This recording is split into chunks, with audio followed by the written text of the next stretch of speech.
let's hold up on that. Let's go down to let's start on the bottom, where the tree grows. Grow from the root. Do the tree grow from the root, or start off with the branches? They say no, it starts with the root, but that's where we want to start. Yes. I mean, if you just get a person who just wants to know that question, just arrogance. Look, man, I want to say, so what do you? You're in control. Fair enough. You're in control. You're not a jukebox. That's what I tell people. I am not a jukebox. Do you see a place where you put coins at? The jukebox, you put the coin in, you press the buttons, and the tune you want comes out. Is that wrong? Well, I'm not a jukebox. If you want an answer and you want to know about Islam, there is a procedure. If you went to school, you might have some collegiate questions, but if you didn't graduate from grade school, guess what? You got to go back to school. So let's go. Okay, you must have strong arguments for Tawheed. You must be aware of the major religions.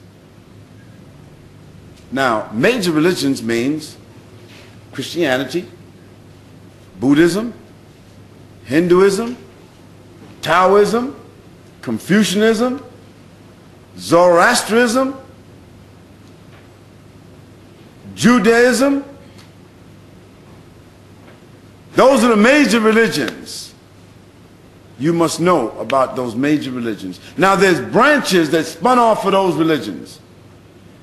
Jainism and what's those guys from India that wear the big turbans and the stuff come down? Sikhism.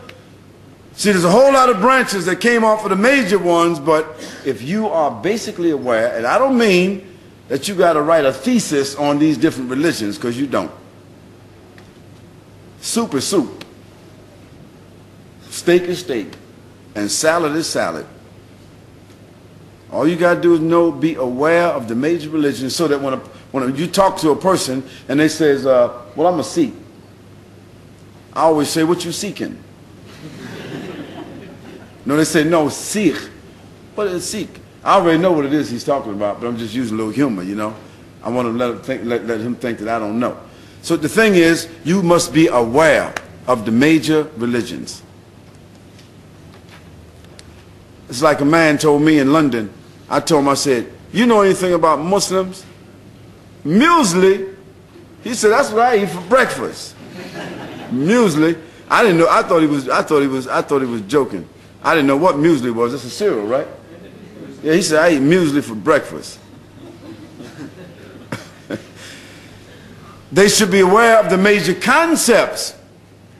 Now you got religions and you got concepts. Now, what are concepts? Concepts are ologies and isms.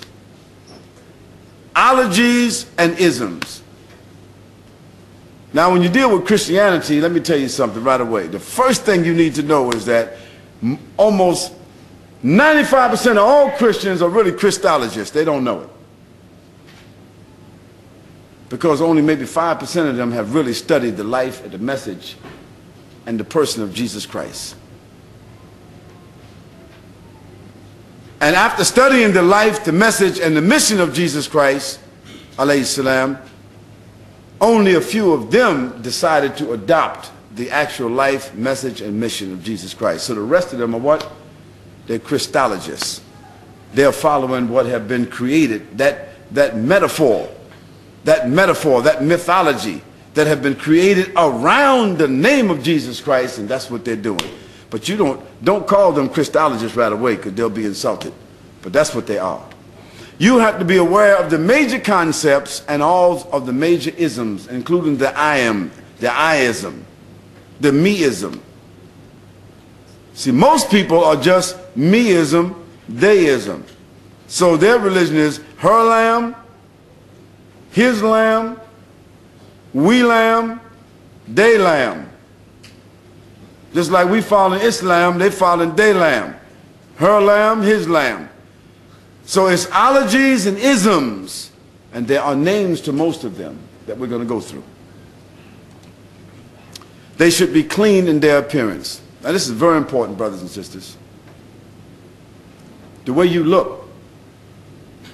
The way you look. Now I'm not saying you got to dress I'm not saying you got to dress like the brothers with Farrakhan with a bow tie and all that. I'm not saying you got to do that. But I'm saying that you have to determine for yourself. Every Muslim should determine generally how they dress. Now, I'm not saying that you have to have a special dawah uniform or you got to have a special type of dress, but generally the Muslims should determine for themselves, do I want to dress like Kafirs or do I want to generally dress like a Muslim? You got to ask that for yourself. Now, if you don't really want to be known as a Muslim, then all you got to do is get all the designer stuff and put all it on, and nobody will ever know that you're a Muslim, especially if you don't act like it. But if you really want to give dawah, there should be something about you that when somebody looks at you, you distinguish yourself as a Muslim. Your clothes should be clean. If you're wearing jeans, there's no harm in putting a little spray starch and run an iron over them. No harm in that, brothers. You don't have to look like you just jumped out of a washing machine, a dryer. Just because you're a student, you know, you throw the stuff in the dryer and just throw it on and run out. Well, that's all right, but not for dawah. Because most people in the working world, they do not walk out into the street with clothes that they just pull off the dryer and put it on. Is that right or wrong? Now, I don't say you have to, but I'm only saying to you that in many cases, people are going to judge what you got to say by what? The way you look. For instance, if you went to a dentist and you was out in the waiting room and you start hearing all this hammering and drilling and people screaming, you think how long would you sit there to wait for that dentist to come out to give you a root and canal? If you went to a doctor and people's out in the waiting room, the waiting room is dirty. And then the doctor, he comes and says, okay, you're next, Mr. So-and-so, and he's got an apron on with blood, and he got a machete in his hand. Well, of course, you say that, well, Sheikh, I mean, you're giving too much. That's a graphic, ridiculous example. Well, there are some Muslims who are giving dawah, and you step back and look at the scene, it's the same thing. A student invites another student in their room to give them dawah, and they haven't emptied the trash in 2 weeks. They haven't made up their bed since they started school. They got clothes under the bed, over the bed, around over there. They got bottles, cans, and chips and takeaway trays all over the room. And when they come inside, say, oh, excuse me for a minute, I'm going to get this here book for you. Now, what example do you think that sets? The wrong example. The da'i should organize themselves and spend some time. Organize your room at home. Organize your clothes. Organize the area where you want to give dawah.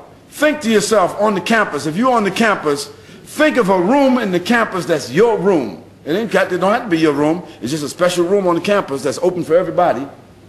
But when you want to talk to somebody about some dawah, say, listen, yeah, you got 20 minutes? Yeah, I got a little room over here that I usually sit in. It's nice, it's quiet, and it's already set up. You might put a little posters in there, a little setup. So when they sit down, it's like a doctor's office, isn't it? You see the difference? It's on your terms now. They should have honorable source of their livelihood. Brother or sister, if you are engaged or your family is engaged in haram business, please don't take nobody to your business and give dawah to them, and please don't let nobody know.